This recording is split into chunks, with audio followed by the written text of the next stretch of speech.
오늘 우리가 함께 읽은 성경 말씀은 기도의 문장입니다. 기도문입니다. 선지자는 눈앞에 보이는 처참한 현실을 두고 여호와 하나님께 부르짖습니다. 그가 지금 어떤 처참한 모습을 보며 이 기도를 하는지 그것을 우리에게 알려주는 구절은 63장 18절입니다. 주의 거룩한 백성이 땅을 차지한 지 오래지 아니하여서 우리의 원수가 주의 성소를 유린하였사오니. 주의 거룩한 백성, 보다 구체적으로 말하면 이스라엘, 그 중에서도 이제 이스라엘이 북쪽 이스라엘과 남쪽 유다로 이제 분열이 되는데, 그 중에서도 이 성경에서 직접적으로 말하는 것은 남유다 왕국을 말하는데, 기원전 586년 남유다 왕국은 바벨론의 공격을 받아서 멸망했습니다. 그러니까 기원전 1400년경 출애굽해서 그 가나안 땅을 차지한 이스라엘 백성들은 대략 한 700년 내지 800년 동안만 그 땅을 차지했다가 오래지 아니하여서 망해서 나라를 빼앗겼습니다. 이스라엘은 그 시작부터가 아주 특별한 국가였습니다. 이집트의 노예살이를 하던 히브리인을 여호와 하나님께서 놀라운 기적과 권능으로 인도하셔서 가나안 땅에 아주 영광스러운 나라를 세웠기 때문입니다. 그 소문이 사방에 다 나서 열방을 두려움에 떨게 한 적도 있었습니다. 그런데 한때는 그토록 유명했던 그 나라, 하나님이 선택하신 거룩한 민족이 망했습니다. 온 국토가 피범벅이 되었고, 살아남은 자들은 바벨론의 포로로 끌려가서 비참한 생활을 해야만 했습니다. 한때 이스라엘을 그 강한 손으로 이끄셨던 하나님, 그 하나님은 지금 어디 계시는 걸까요?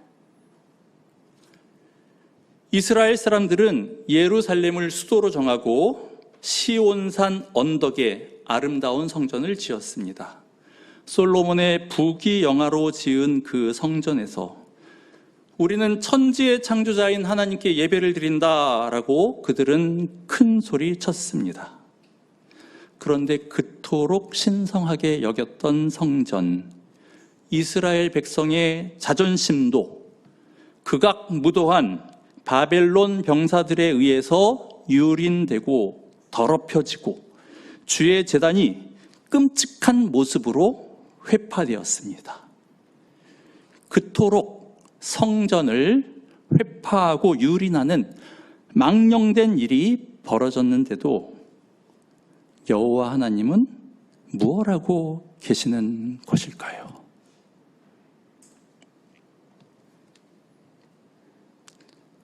우리는 참 곤혹스러운 질문이라고 생각을 할 수 있는데, 이 질문에 대한 성경의 답은 다음과 같습니다.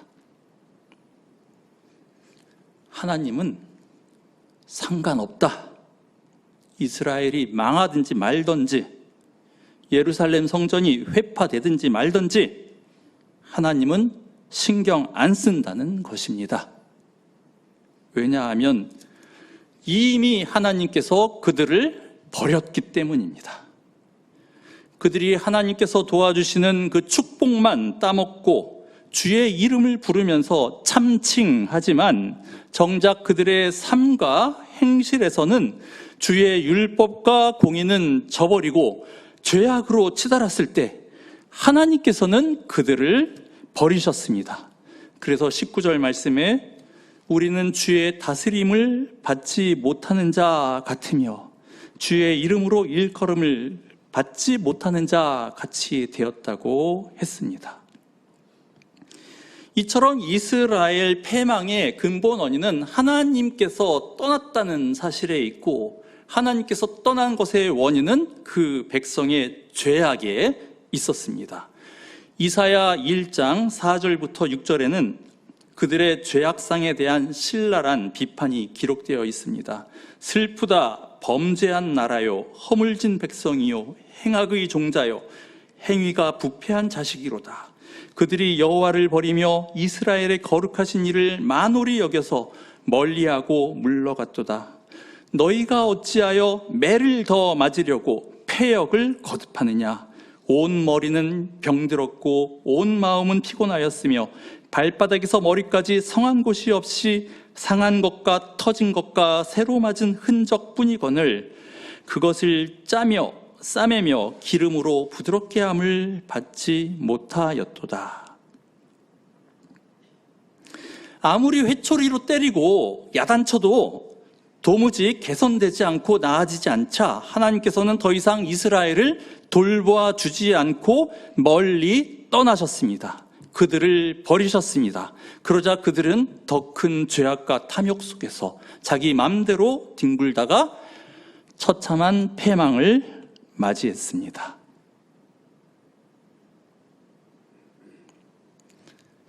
구약 이스라엘은 신약 시대의 성도, 특히 교회의 예비적인 모델입니다. 구약 시대에 하나님께서는 이스라엘을 특별히 거룩한 민족, 하나님 나라 백성으로 그렇게 언약을 하나님께서 맺으셨듯이 신약 시대에 예수 그리스도를 믿는 성도들의 모임, 교회는 왕같은 제사장, 거룩한 나라, 하나님의 백성입니다.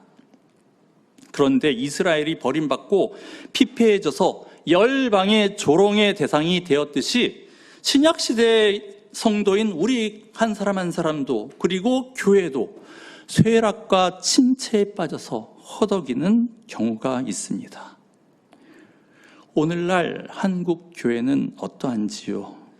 한때는 우리에게도 대부흥의 역사가 있고 대한민국의 발전에 한국 교회가 지대한 기여를 하면서 사회에서 존경을 받던 그런 시절도 있었지만 요즘 그런 모습은 좀처럼 찾아보기 어렵습니다.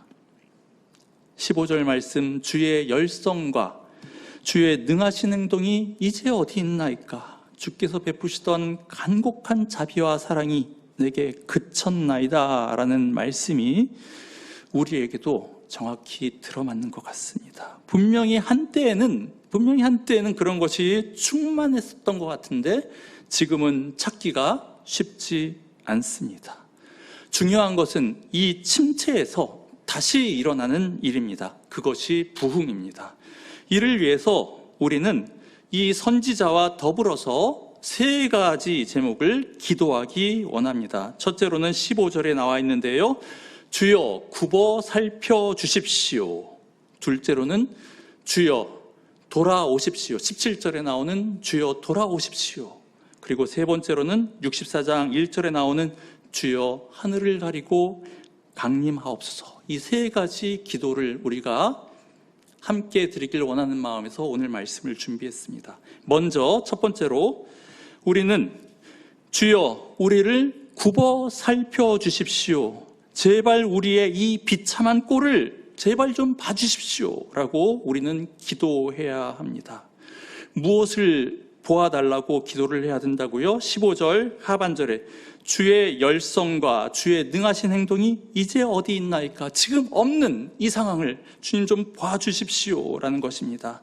한때는 주님께서도 열정을 품고 한국교회를 끌어오시고 키워주시고 또 크신 이적과 권능을 보여주셔서 이만큼 한국교회가 자랐지만은 오늘날은 더 이상 그렇게 주의 권능과 이적이 나타나는 모습을 찾아보기가 힘들어서 많은 사람들이 실망을 하고 교회에 대해서 별 기대를 안 하는 그런 시대가 되었습니다.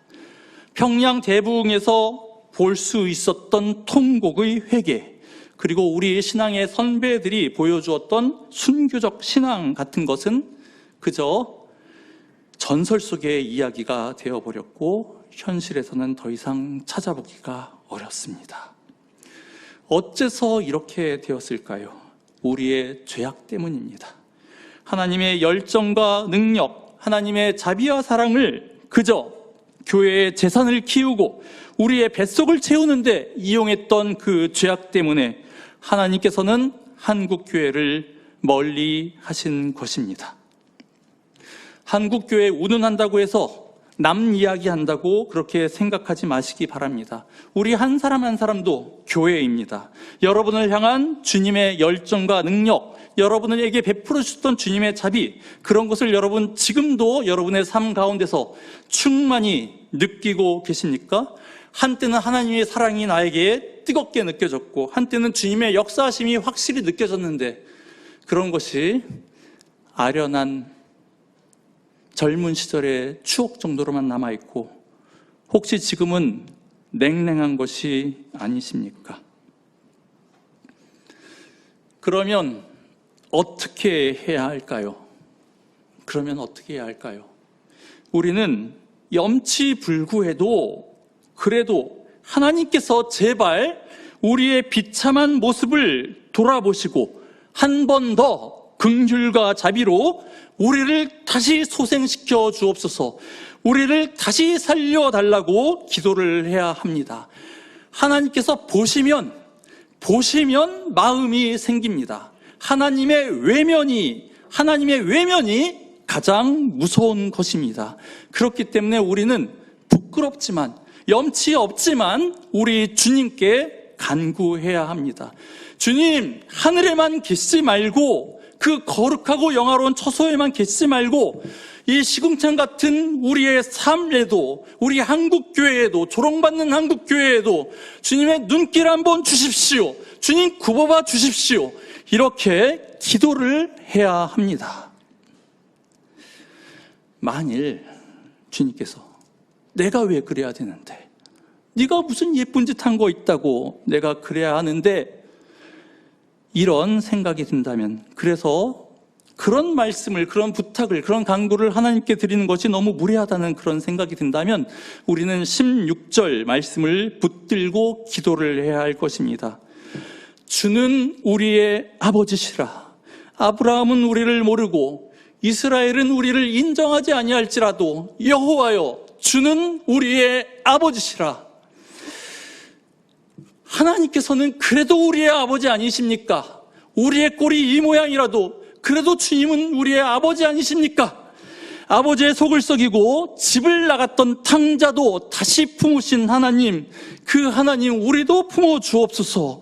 우리는 이렇게 주님께서 우리의 삶과 한국교회의 영적 침체, 주님께서 우리를 봐주시고 새로운 부흥을 주시도록 기도해야 할 것입니다.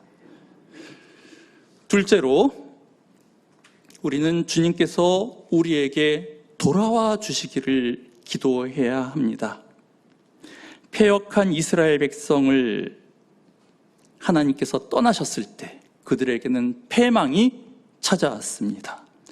한국 교회에도 더 큰 패망이 닥쳐오기 전에 하나님과의 멀어졌던 관계를 다시 회복해야 합니다.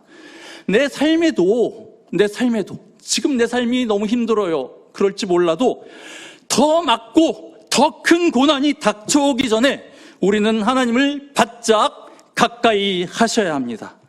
주님께서 우리를 떠나시지 않고 주님께서 우리에게로 다시 돌아올 때, 그리고 주님께서 우리와 동행할 때 우리는 주님의 권능과 은총을 힘입게 됩니다. 우리의 마음이 완고하여서 우리는 하나님께 나아가는 것도 내 힘으로 할 수가 없기 때문에 우리가 하나님께 나아갈 힘도 없어서 우리는 하나님께서 우리에게 돌아와 주시도록 기도해야 합니다. 이 기도를 할 때 우리가 붙들어야 할 말씀은 17절 하반절입니다. 주의 종들 곧 주의 기업인 지파들을 위하사 주여 돌아오시옵소서. 우리가 주의 종들 아닙니까? 불충한 종일지라도 우리는 주의 종입니다. 우리는 주의 기업, 주의 소유, 주의 재산, 우리는 주의 것이니 주님 우리를 외면하지 말아 주옵소서. 이렇게 기도하면서 우리는 주여 우리에게로 돌아오시옵소서라고 기도하기를 원합니다. 세 번째로, 주의 강림을 간구하는 기도를 드립시다. 64장 1절 상반절에서 원컨대 주는 하늘을 가르고 강림하시고 라고 되어 있습니다. 하늘을 가른다. 그리고 옛날 번역에는 하늘을 찢는다 라는 그 표현이 매우 강렬한데, 그것은 주님의 강림, 주님의 임재가 갖는 그 파괴력이 이토록 어마어마하다는 것을 보여줍니다. 앞서 말씀드렸듯이 선지자가 보는 눈앞의 현실은 처참합니다. 비참합니다. 그토록 황폐한 결과가 발생을 한 가장 큰 원인은 하나님께서 우리 곁을 떠나셨기 때문입니다. 하나님께서 이스라엘을 그리고 우리를 버리셨기 때문입니다. 우리의 죄악 때문에. 그리고 이 땅에서 주의 백성이 망하든 말든 약탈을 당하든 말든 신경을 안 쓰겠다고 그렇게 하나님께서 마음을 먹으셨을 때 우리는 가장 비참한 상황에 우리는 몰리게 됩니다. 하나님께서 거룩하고 영화로운 저 하늘에만 계시면 하나님께서는 이 땅에 신경을 안 쓰실 것입니다. 그러나 우리가 선지자와 함께 기도를 하면 하나님 제발 폐허 같은 시궁창 같은 이 땅을 굽어보아 주십시오. 하나님 제발 우리 곁으로 돌아와 주십시오. 하나님 제발 이 땅 위에 강림하여 다스려 주옵소서. 이렇게 기도를 하면 하나님께서 우리를 도와주시기에 이 땅과 저 하늘을 구별하는 하늘 휘장을 찍고 강림하실 것입니다. 하나님이 강림하시면 무슨 일이 일어납니까? 1절의 하반절입니다. 주 앞에서 산들이 진동한다고 했습니다. 영구하고 불변할 것 같은 산조차도 진동한다는 것은 이 세상 그 어떤 피조물도 하나님의 위엄을 감당치 못하는 것을 보여줍니다. 이 세상 그 어떤 권세도 더 이상 하나님의 백성을 조롱하거나 손대지 못합니다. 또한 하나님께서 강림하시면 2절 말씀, 불이 섭을 사리며 불이 물을 끓임 같을 것이라고 합니다. 그리하여서 주의 원수들이 주의 이름을 알게 되며 이방의 나라들이 떨게 될 것이라고 합니다. 이러한 하늘의 어마어마한 능력이 가시적으로 나타나기를 소원하기에 선지자는 주께서 하늘을 가르고 강림하소서라고 이렇게 기도를 하는 것입니다. 여러분, 이 말씀을 보고 이미 짐작을 하셨겠지만 하늘을 가리고 강림하신 하나님의 그 일은 예수 그리스도의 성육신을 통해서 이루어졌습니다. 요한복음 1장 14절에 말씀이 육신이 되어 우리 가운데 거하심에 우리가 그 영광을 보니 아버지의 독생자의 영광이요 은혜와 진리가 충만하더라. 하나님의 아들 예수 그리스도를 이 땅에 보내실 때 하나님께서는 하늘을 찢고 강림하시는 그 일을 이루신 바 있습니다. 그런데 그것 말고도 몇 가지 유사한 경우를 더 말씀드릴 수가 있습니다. 이사야 64장 1절 2절에서 묘사한 것과 가장 유사한 사건은 출애굽한 이스라엘 백성을 여호와 하나님께서 시내산에서 만나주시는 장면입니다.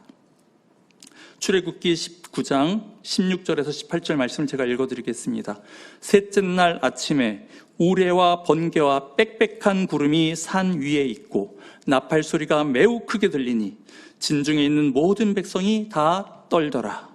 모세가 하나님을 맞으려고 백성을 거느리고 진에서 나오매 그들이 산 기슭에 서 있는데 시내산에 연기가 자욱하니 여호와께서 불 가운데서 거기 강림하심이라.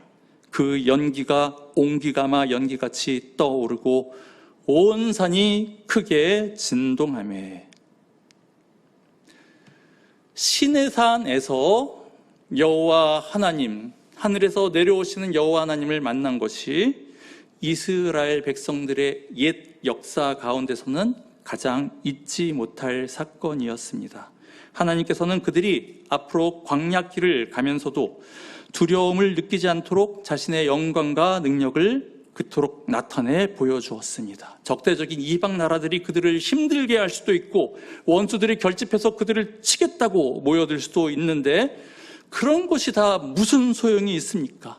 산들도 진동시키는 하나님께서 여기 계신데 그 하나님께서 우리 편에 서 계신데 말입니다.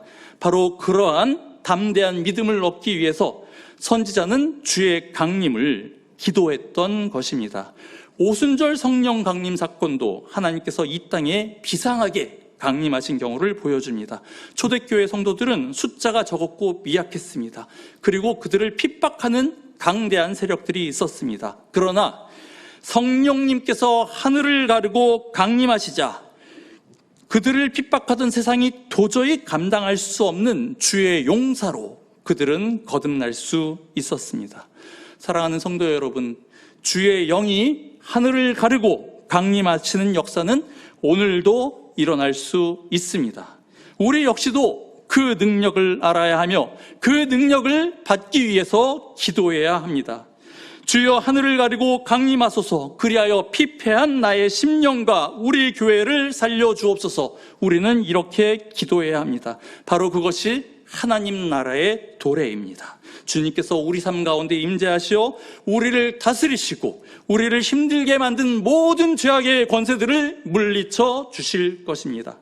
그렇기 때문에 영적 침체의 시절에 그리고 우리 고난의 때에 우리가 부흥을 위해서 해야 할 일은 간절히 기도하는 것, 그거 한 가지입니다. 세 가지 기도 제목을 말씀드렸습니다. 첫째로는 주여 굽어 살펴 주옵소서. 우리의 비참한 꼴을 굽어 살펴 주옵소서. 둘째로는 주여 우리에게로 돌아와 주옵소서. 우리가 주께로 나갈 힘조차 없으니 주여 우리에게 와 주옵소서. 셋째로는 주여 하늘을 가르고 강림하소서. 이런 기도가 24시간 내내 내 입술에서 흘러넘쳐서 주님과 동행하는 복된 삶, 주님이 다스리는 거룩한 삶을 우리 모두 누리는 큰 은혜가 있기를 바랍니다. 같이 기도하도록 하겠습니다.